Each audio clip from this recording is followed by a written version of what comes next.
So now we're going to look at 10.2, which we're going to cover measures of central tendency and measures of dispersion. So first off, central tendency. It means numbers that typically are toward the center. One of these that you'll probably be most familiar with is this first one, which we like to call the mean.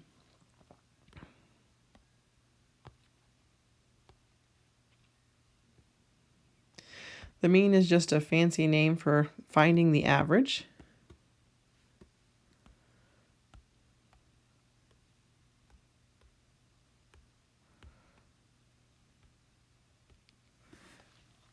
Now, when we want to get really fancy, we use an X with a line over the top. We say X bar to represent this. So sometimes it'll say, what is the mean? Sometimes it'll just ask for X bar. It's referring to the same thing. Finding the average involves finding the sum. Make sure that we have that nice and big of the data.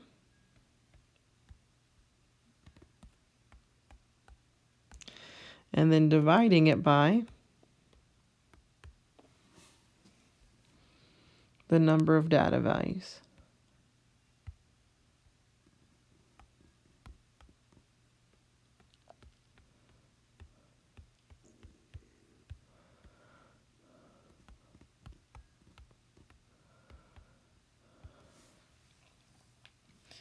All right, so we're going to kind of do example 3 intermittently as we define. So let's go ahead and do the mean for this data value down here.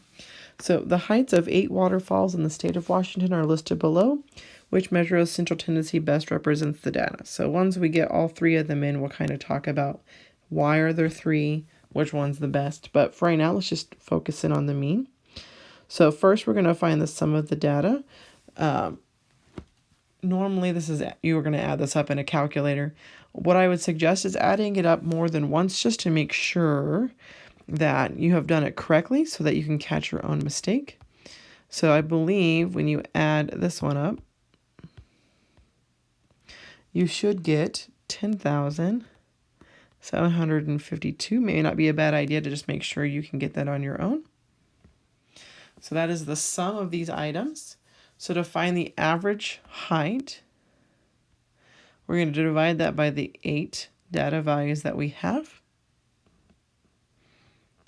And this is going to give us a mean of 1,344. So we would say the average height in feet of waterfalls in the state of Washington are 1,344 feet.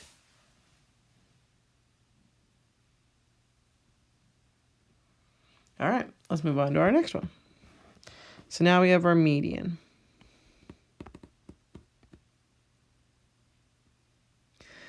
The median is better known as the middle.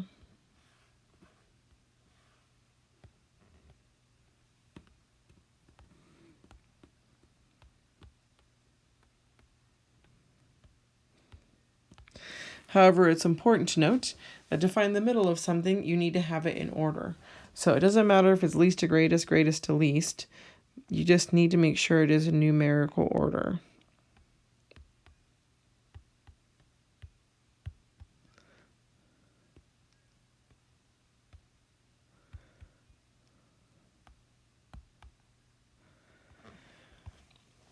Luckily, our example 3 is already in that order for us. Now, sometimes there's an even number of data. So before we go down there to calculate, it's important to note that if we have an even number, that means there isn't a number in the middle. And what you're going to do to determine the median is take the 2 numbers in the middle and average them. So if you have an even number of data values, meaning we don't have exactly one number in the middle, you're going to take the average of the 2 middle numbers.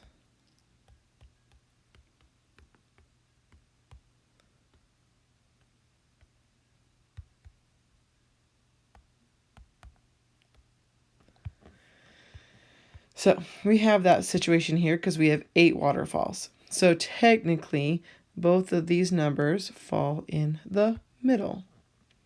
So to find the median, instead of just writing a value, we're going to go ahead and average these two. So we're going to take 191, and we're going to add on 1200, and then we're going to divide it by 2.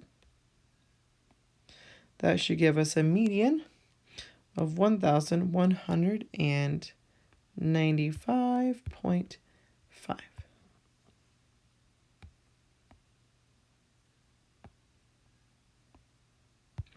All right, so there is our median. So we have mean, we have median, and last but not least, we have mode. So mode is the one that occurs the most. I always think mode, most, mode, most. So oftentimes we can say if something tends to happen, it occurs over and over and over again.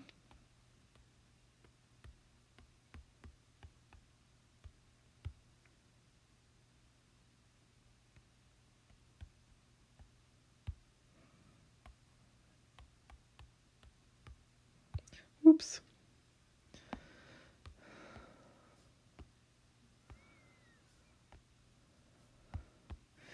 So is the value that occurs most frequently. However, that means that one has to be more than the rest, or that several have to be more than the rest. But let's say they all occur at the same amount. If that is the case, there is no mode. So it is possible if you're asked to find the mode, you'll say there isn't one. It is possible there will just be one value that occurs more than the rest, so you would have one mode. However, let's say you have 3 numbers that occur twice, and then everything else occurs once. Then you would have 3 modes, or you would have multiple modes.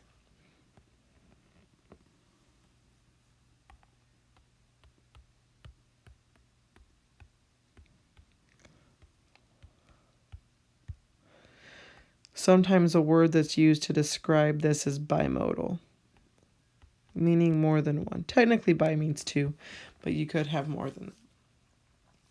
So if we look through our data here, you're going to notice that this 1,000 happens twice, and every other number just happens once. So in this particular case, we do have a mode, and it is 1,000.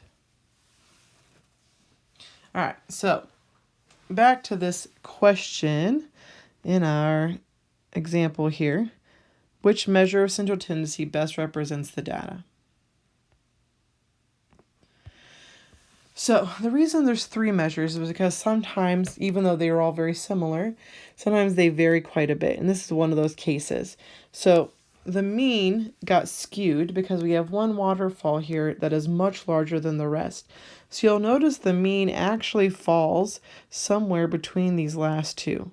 So it doesn't seem like a great measure of central tendency if where it actually falls in the data is all the way to the upper end. Our mode is the same idea. Even though there are 2 1,000s, they fall all the way at the lower end, thus not really being very central. So if you had to look at your 3 options here and say which one was probably the best, in this particular case, it is the median. Now on your homework, you might have some where they all are good, and you just say, well, there really isn't a best, maybe just pick one. But there are going to be other examples too where it's very obvious that one is better than the others. All right, those are measures of central tendency.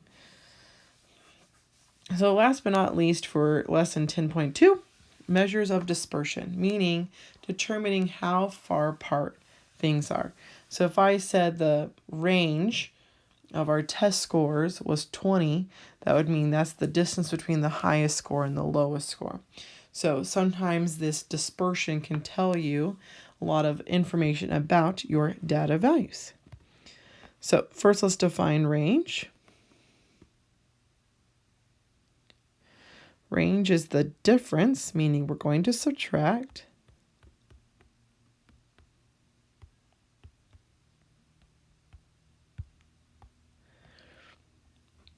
of our biggest number, or you could say your max,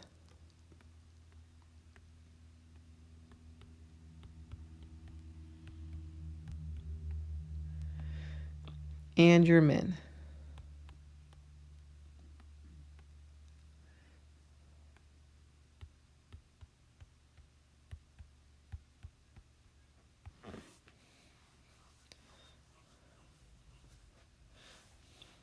So we're going to use the data from example 3. Our largest waterfall was 2,584. So to find the range, or the measure of dispersion from the largest to the smallest, we'll subtract our smallest number, which is 1,000. So the range of the waterfalls in example 3 is 1,584 feet. So there's a pretty large difference from the biggest to the smallest.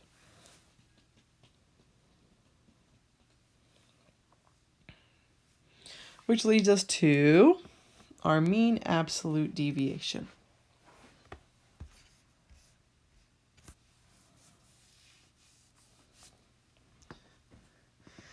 Now, this definition, it looks kind of fancy. It has a lot of mathematical lingo in it.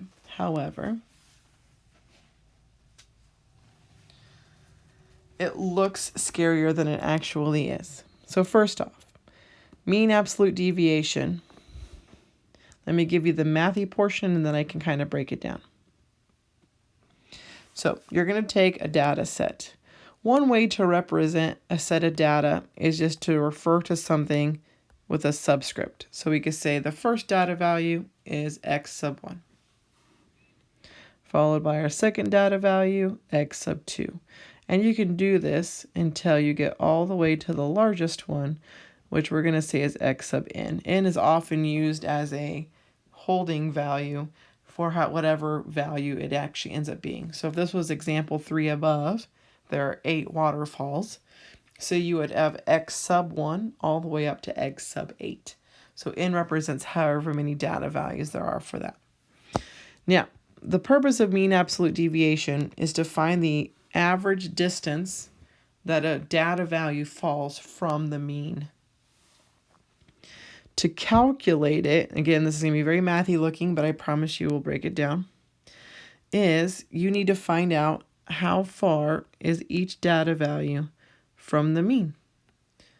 So you're going to take the first data value and you're going to subtract x bar, which is, again, is our fancy notation for the mean.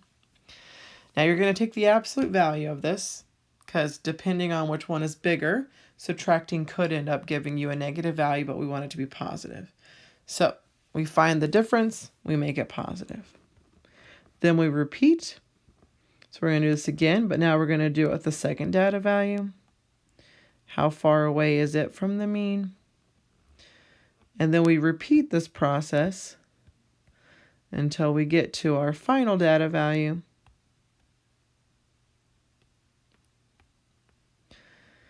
And that'll give us the sum of all of the differences between a data value and the mean. However, to find the average of those, we will then divide by however many data values there are. Again, we represent that with n. So let me give you the layman's terms here. So what this is really telling us to do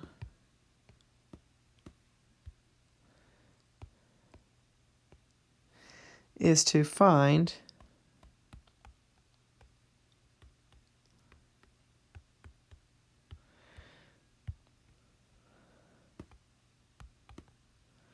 the average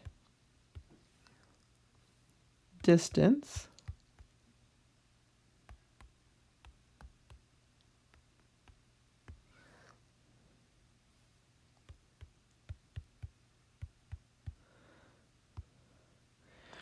that a data value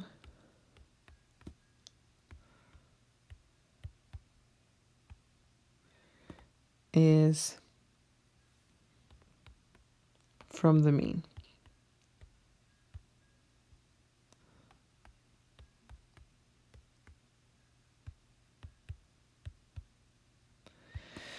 So hopefully this average piece will remind you what to do when you see this. because an average is the sum of the values divided by how many they are. It's just trickier in this particular case because the sum of the values is actually the sum of the differences. So you're going to have to do a little bit of work prior to finding that value. All right, so first, the data I've already typed in here for us. So here's all the data from example 3 above. Borrowing from example 3 above as well as the mean. So we calculated the mean right here to be 1,344. So what I want to know is how far away are all of these values from this number. So in essence, you're going to repeat this into each spot. And then we're just going to do a lot of subtracting to find out how far is each data value from this mean. Then we're going to make it positive. So whatever the number is, we're going to make it a positive. So for example, on this first one, it ends up as a negative 344. We're going to go ahead and do the absolute value of that. So the distance, because we always want distance to be positive, between the data value of 1,000 and the mean is 344. Same for our second one, since it's the same height of a waterfall. All right, then we go on to our third data value. The difference ends up being 163. We take the absolute value of that so that we're dealing with all positive numbers. You'll notice eventually you'll get to one value that's on the positive side. The rest of these we're going to have to convert to positives. So our next one should give us a negative 159. The absolute value of that is 159. Then we get a negative 144.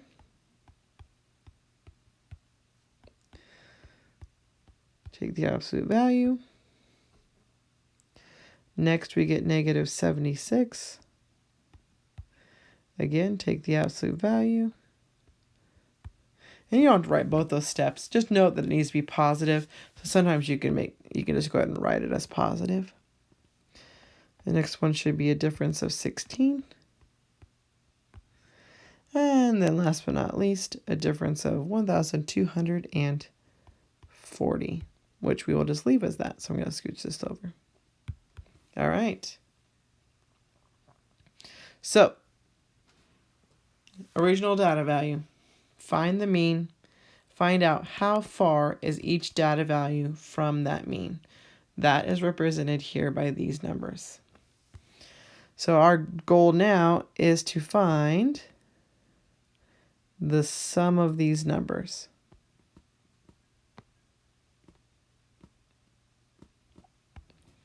If I have added correctly, it should add up to 2,480.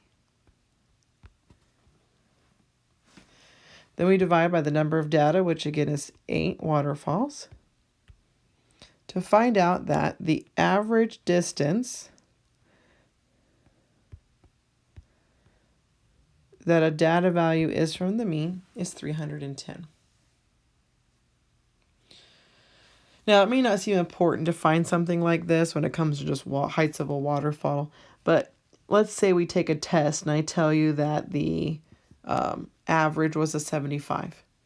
And you want to know, well, where did I fall as far as everyone else was concerned? So if I tell you that the mean absolute deviation is 5%, then you'll know, all right, well, if it was 75 and I got an 82, but 5% was the average distance, I was further away from the mean, especially on the good side, than the average person. So knowing how far other data values are from the mean can be very helpful, especially for points of comparison.